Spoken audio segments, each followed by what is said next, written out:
रुक कर लेते महाराष्ट्र के मुख्यमंत्री देवेंद्र फडणवीस संबोधित कर रहे हैं मोदी सरकार के 12 साल पूरे होने के अवसर पर। अशा पद्धतीनं या घटनेचा उल्लेख केलेला आहे। 81 कोटी नागरिकांना अन्न सुरक्षा देण्याचं काम मोदीजींनी केलं। 11 कोटीपेक्षा जास्त आमच्या शेतकऱ्यांना सातत्याने किसान सन्मान योजनेच्या माध्यमातून 4 लाख कोटी रुपये 4.3 लाख कोटी रुपये हे देण्याचं काम त्यांनी केलं। किसान क्रेडिट कार्डच्या माध्यमातून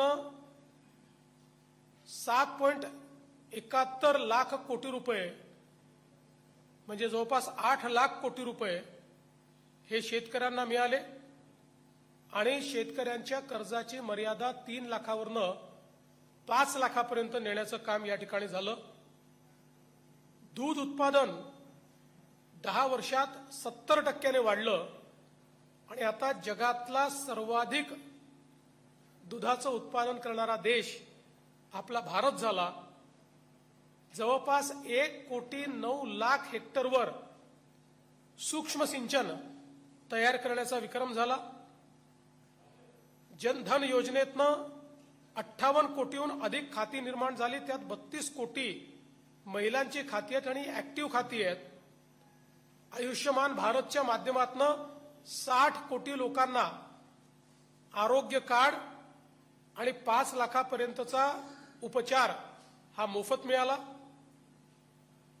मध्यमवर्गीयांकरता प्राप्ती कराची इन्कम टॅक्सची लिमिट 2 लाखावरनं 12,75,000 वाढवण्यात आली। प्रधानमंत्री सुरक्षा बीमा योजनेच्या अंतर्गत 58 कोटी नागरिकांना लाभ मिळाला।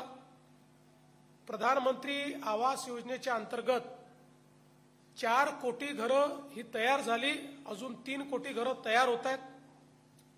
प्रधानमंत्री स्वनिधीच्या अंतर्गत 74 लाख फुटपाथ विक्रेत्यांना मदत मिळाली। विश्वकर्माच्या अंतर्गत 30 लाख कारागिरांना मदत मिळाली।